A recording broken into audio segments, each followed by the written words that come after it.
Welcome to 99th Monkey Liberty News for Thursday, April 10th, 2014.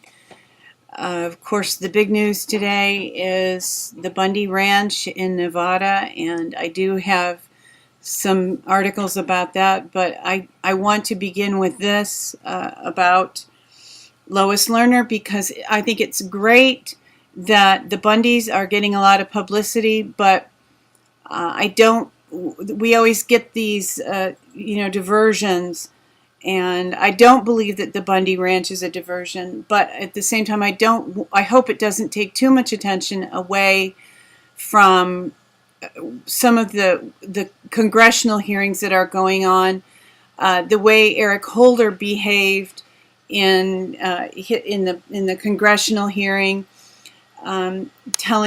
basically threatening congressmen, watch it, buddy. You don't want to go there.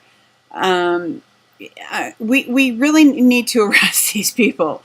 So I'm beginning today with an InfoWars article, round 2 in GOP face-off with ex-IRS official Lois Lerner.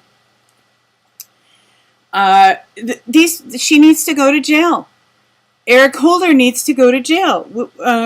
Barack Obama, bare minimum, needs to be impeached. He needs to resign or be put out of office and possibly go to jail. These people are criminals committing real crimes. Things that if you or I did, we wouldn't have time to blink our eyes before we found ourselves in jail. So these people should not be, they're clearly breaking federal law in many instances. And I hope that we will remember that, even with some of the other things that are going on, and continue to press about Benghazi, continue to press about Fast and Furious, continue to press about the IRS scandal, continue to press about even about Obama's eligibility and who is he really.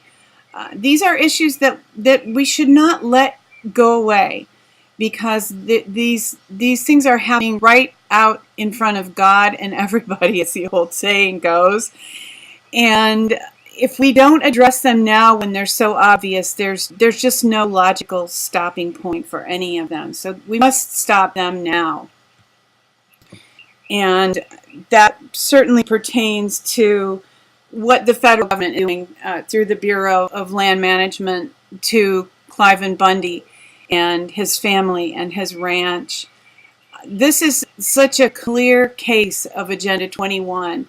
And it seems like people are becoming aware of this and realizing what's going on. In advertising, they say somebody has to hear something, I think, 7 times before it sinks in. And there have been other farmers and ranchers put off their land by the federal government in Agenda 21 conformance pushes. There have been dams that have been removed that were there for almost 100 years, allegedly so that salmon could get up the stream. Well, they weren't doing it for 100 years. Why do they need to do it now? Will they even have that genetic memory to do it now? So, and when those dams were removed, farmers had to leave the land. And there have been many, many, many instances of this. There's even beaches that are closed at certain times now, allegedly for birds. Well, those beaches were open for hundreds of years. People could go there, and the birds were still there. I mean, people tend to respect nesting birds. There are even Bible verses about respecting nesting birds. If you're hungry, you take the eggs, but you don't take the mother and the eggs. And people just have, I think, for the most part, a natural respect of life. And we're not out to kill, steal, and destroy. That's the other guy who's doing that. And interestingly enough, I do just want to mention that they have used this one particular tortoise as an excuse that they need to preserve this tortoise. Well, some time ago, not that long ago, the Bureau of Land Management was euthanizing the same tortoise, and they are removing water systems that have watered cattle as well as wild animals, wildlife. So this is just a very thinly masked push to take away American land and to throw us off our land. And this is another article from InfoWars. If feds take your cattle and property, you become cattle. And of course, we know that through birth certificates and other means, they are trying to make us their cattle, their chattel. They are trying to make us their property. But if we belong to anybody, we belong to God. We're His children, and we're born free, and we just need to retain our freedom.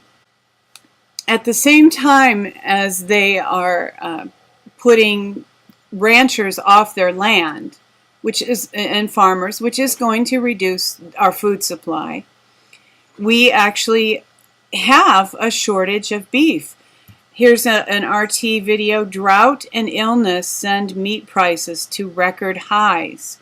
This is another part of the plan. They want to create food shortages. They want to starve us. They want to weaken us. And Jason Burmas tweeted this. I think he's the one who tweeted this. If people don't believe that the U.S. government is participating in geoengineering, this is the proof. This is a government document, Congressional Research Service, informing the legislative debate since 1914. Geoengineering Governance and Technology Policy. And this is the actual document. And I haven't gone through it. It's all here if you want to go through it. It's 42 pages. And certainly if you have people that you're discussing this with and you can't persuade them that yes, chemtrails are real, yes, geoengineering is real, the government is aware of it, here's the proof. And is the drought geoengineered? You couldn't persuade me that it's not. If they can control the weather, why would they not make it rain when we need rain? Why would they not make it snow when we need snow? Why would they, the West is bone dry and the East has too much water. It doesn't make sense. Something ain't right. Here from Boiling Frogs Post, the EyeOpener report, The Forgotten War, Libya after NATO. With the Libyan war, like so many wars before it, the public was lied to just enough to convince them that war was necessary to maintain peace. And now that the real mission has been accomplished and Libya's gold has been stolen and its central bank has been established and its AFRICOM resisting leader has been killed and it has been established as an operations base for NATO's Al-Qaeda mercenaries, the political misleaders who started the war couldn't care less about the lives of the Libyan people. Yeah, that's right, cattle. And please don't think that they think anything more of Americans than they do of Libyans. Unless we stand up to them, they will manipulate and destroy all of us. They want to get rid of, the Georgia Guidestones. They want to get rid of a huge percentage of the people currently living on the earth. And they're doing everything they can, except dropping atomic bombs everywhere, to achieve that goal. From RT, U.S. corporations holding more than $2.1 trillion, yes, that's trillion, in untaxed profits overseas. I don't know how you feel about taxes. Personally, I don't think they're lawful. So it's a little difficult for me to point fingers here and, say that these people need to cough up their tax money. However, if the rest of us are carrying the burden, they certainly need to contribute. And this is $2.1 trillion in untaxed profits. If you tax them 30 to 40%, which is what the upper middle class is taxed, you get close to $1 trillion. Do you think that could benefit our nation? Do you think that could benefit the people of our nation? I think perhaps it could if it was properly applied. And this, seeing numbers like this just reminds me, like these huge numbers, reminds me of the coffers, the secret funds that governments keep stashed to the side. I heard Alex Jones say maybe sometime last year that there's an estimated approximately $30 trillion that California is holding in coffers. So again, there are people who have control, who receive tremendous benefits, and there are the rest of us who are treated like cattle. I don't think we should put up with it anymore. What do you think? From the Washington Examiner, just to mention the Al Sharpton thing again, some of these stories are too important to just leave behind in yesterday's news cycle. It helps us. Different people have different interests, and when we can hold some of these in our memory and bring them out when we're talking to people with certain interests, it can help us wake people up. Obama unconcerned by Al Sharpton's history with the FBI and Mafia. Oh, he's unconcerned. Oh, well, I guess if he's unconcerned, then it must be okay, right? Wrong. I have an article here from David Icke. Global Rankings Study Depicts an America in Warp Speed Decline. And I've read this headline in other places. If America needed a reminder that it is fast becoming a second-rate nation and that every economic policy of the Republican Party is wrong-headed, it got one this week with the release of the Social Progress Index. And, our education is failing, our infrastructure is failing, and interestingly enough, Alex Jones had David Knight go out to the Bundy farm, and I recommend that tomorrow or this evening when they're on YouTube, you catch some of those interviews. The Bureau of Land Management was actually disassembling the water systems that they had out there in the desert in Nevada to water the cattle. And they are intentionally taking apart the infrastructure. Not only are they not maintaining it, they are disassembling it. So we all need to be aware of these things. And it is still our country. We the people, and we can demand that these things be rectified. But we have to be together, we have to pull together, and we have to be determined. And that means that you and I, who are aware of these things, have to educate as many people as possible. From Blacklisted News, guest post 16 signs that most Americans are not prepared for the upcoming economic collapse.